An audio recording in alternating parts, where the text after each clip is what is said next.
JobStream AI family, this is Adonis McReynolds Jr. Here with the co-founder, Jess Zeitz. We are here to discuss something that is, I think, long overdue. When we talk about, work, business, anything pertaining to online and you doing things to be productive in your current everyday life, one of the things that we have to continually hark upon and really keep in mind is being prepared for the worst. Jess has an interesting story to share. Over the last few weeks, we haven't really put up any videos, and she's going to kind of highlight a little bit of some of the reasons why that was, what happened to you that really caused you to think, man, I'm glad I was prepared. I'm glad I, had some alternative options to go to. Share with us a little bit, Jess, what took place, how to stop something like that potentially from happening to our viewers, and then what can we be doing to prepare in the case of the worst thing possibly happening to us in terms of online activity. Yeah, for sure. So on September 19th, I went to check my LinkedIn as I always do every morning to respond to messages. And I logged in and I was like blocked out.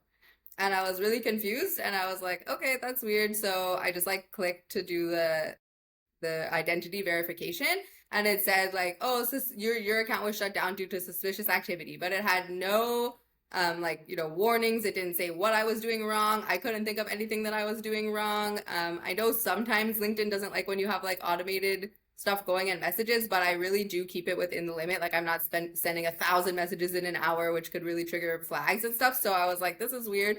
Um, and then it took like a long time to get it back. But when I finally got it back, which was like a week ago, so it was like, 2, 3 weeks, so for 2, 3 weeks, my LinkedIn was completely unusable. Every time I went to log in, it was just saying like you're under review for suspicious activity. And then I finally got it back and it turned out someone had hacked into my account, sent thousands of messages in like 5 minutes, which really triggers the flags. And the messages were crazy, like telling people that there was an attractive woman that was looking to recruit them and asking for phone numbers. And even more crazy, a lot of people replied with their phone numbers. So then I had to go and do damage control and be like, oh my God, I never sent this message. I don't know who Lena is. I don't know why her being attractive matters. Someone even told me they ended up actually going through with the process and they spoke to a bot. I don't know like what the bot was telling them or what the point of this was, but it really was like crazy. And it was a reminder that when you don't own your assets, you can always be shut down at any time. So that means like Facebook, Instagram, LinkedIn, they can take your accounts away at any time for any reason. Thank God LinkedIn is one of the platforms that has customer service with a real human being. So it was a lot easier to get it back. And because I never had any strikes before, it was okay. It was the first time I was ever doing a review. So that also helps because if you do too many reviews, they won't give you your account back, but they tend to give you like 2, 3 strikes. So all of that stuff just really made me think like, oh my gosh, I'm so glad that I've learned the importance of being on multiple platforms in case this happens and also owning your own assets like your website, your email list, which can't be shut down for no reason. I mean, maybe if someone hacks into your website, they can take it down, but it's quite rare now with the security systems. That's why you'll see in a URL that says HTTPS because the S is for extra security. So it's a lot harder to take down a website.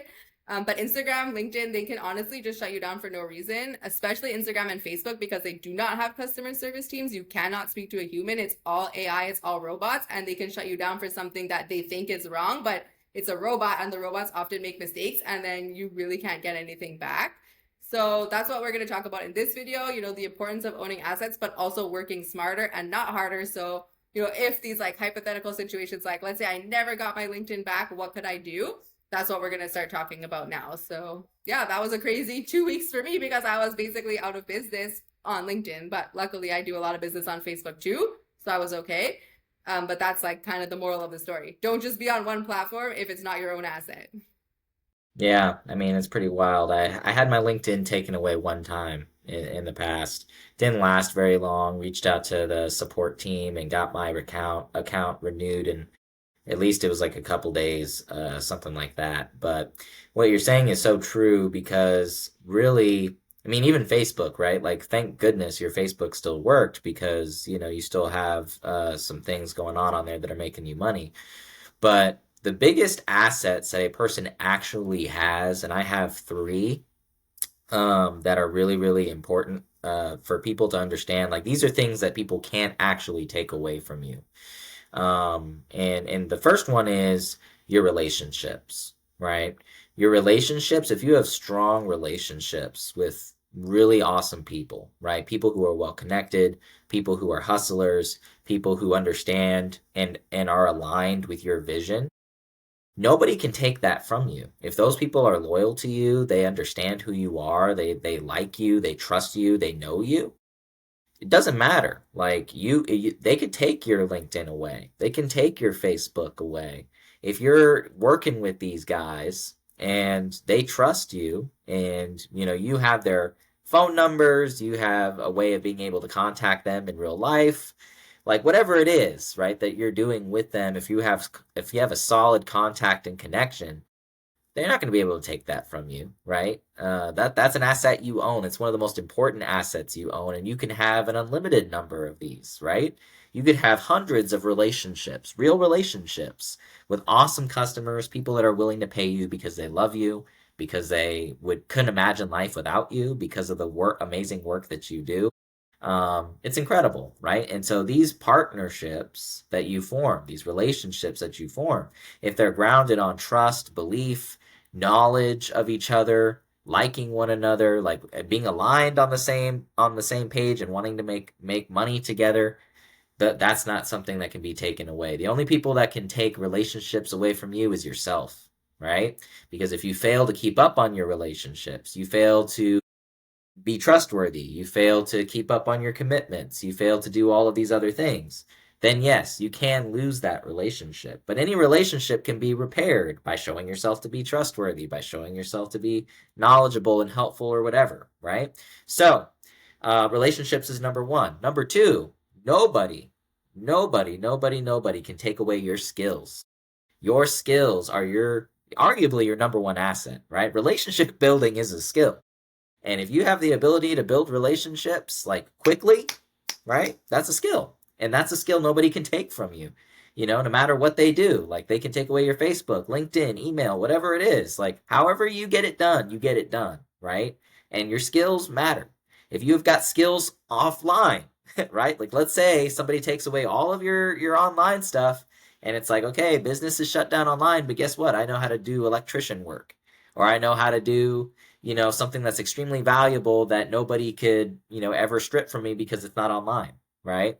So your skills matter, and the amount of high income skills that you have are going to determine your viability for, your ability to make money, your ability to perform in high pressure situations, all of that stuff, right? Those are assets that, no one can take from you, right? And the third thing I'm going to talk about, which I think is incredibly important and nobody can take away from you, you either take it away from yourself by agreeing to really bad deals, or you agree to do certain things that are just a poor use of this, and that is your time. Time is yours. You get to say what you do with your time. You could choose to work for a living, right? You could choose to be like, hey, I'm going to spend 8 hours a day making this wage. That's your choice, right? That's a time related thing. You could do that. You could also use your time building relationships. You can use your time honing new skills. You can use your time to rest, and come up with different ideas, right? Become a genius over time by learning, spending your time, your valuable time, learning to do new things and keeping up with the world, right? So that way you're a step ahead of everybody else. So your time is very valuable. It's an asset, and that's why it's one of the worst things in the world when somebody wastes your time, right? Because it is an asset, and it's really your fault, if we're being honest. When we have our time wasted and we know that that's going to happen, that's on us.